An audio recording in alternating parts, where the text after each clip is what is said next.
Vamos começar falando das organizações ambidestras. O que são organizações ambidestras? Embora o termo possa parecer um tanto quanto estranho, não tem nenhum grande segredo por trás disso. O grande segredo está em como tornar uma organização ambidestra. Organizações ambidestras são organizações que, ao mesmo tempo, conseguem ter altíssimo grau de eficiência operacional, ao mesmo tempo em que tem altíssimo nível de inovação em tudo aquilo que faz.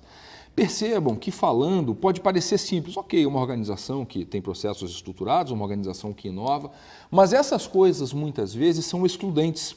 Porque quando nós pensamos num alto nível de eficiência operacional, nós imaginamos uma empresa que tem processos formalmente estruturados, processos sistematizados, processos que são todos eles controlados ao extremo para que a eficiência operacional possa se fazer presente.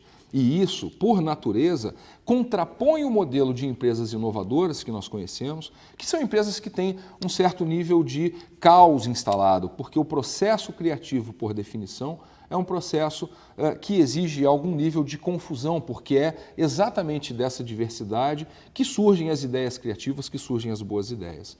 Mas já existem hoje muitas empresas que estão conseguindo, com sucesso, implantar essa filosofia de organizações ambidestras. A Toyota é um exemplo de organização que faz isso.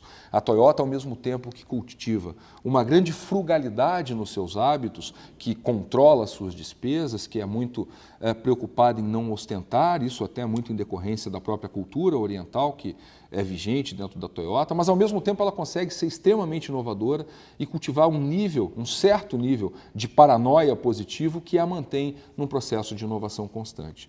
Um outro exemplo muito mais próximo até a nós de uma organização que, embora não seja uma empresa, funciona como uma organização, é a seleção masculina de vôlei comandada pelo técnico Bernardinho. Ela é o típico exemplo de uma organização ambidestra. Por quê?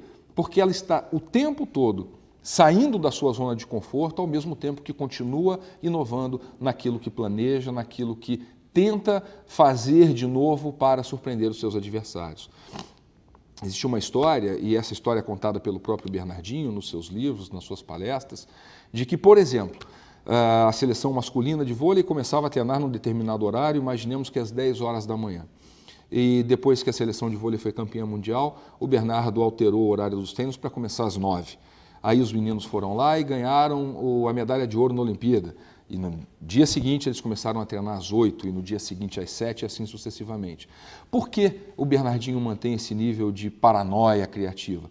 Para não deixar que os seus jogadores se acomodem, para não deixar que os seus jogadores entrem na chamada zona de conforto. Mas, ao mesmo tempo, a seleção de vôlei seguramente possui processos altamente estruturados com um altíssimo nível de eficiência.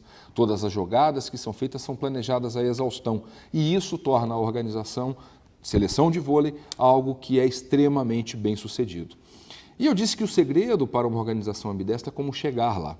Algumas coisas que normalmente funcionam é a busca pela diversidade. Algo que nem sempre é muito fácil de se perceber como algo desejável. Nós, seres humanos, muitas vezes temos a tendência de buscar contratar pessoas que sejam parecidas conosco. Isso é um equívoco. Nós precisamos de pessoas diferentes dentro das nossas empresas, porque é exatamente da soma dessas diferenças que as inovações podem surgir. Uma outra coisa muito importante para se criar uma organização ambidestra é, como eu já disse no início, alterar o nosso modelo mental. Aquele modelo mental que por muito tempo também foi predominante, que dizia que as organizações tinham que ter um alto nível de estabilidade, tinham que ser previsíveis, mas hoje, com todas as mudanças pelas quais o mundo vem passando e com um ambiente que muda o tempo todo, a mudança é algo que não só não pode ser temido dentro das empresas, como é algo, na verdade, altamente desejável. Outra coisa que tem ajudado as organizações a caminharem na direção dessa ambidestralidade é o pensamento criativo. Pensar de forma criativa, pensar de forma inovadora, e nós vamos falar um pouco mais disso agora na sequência.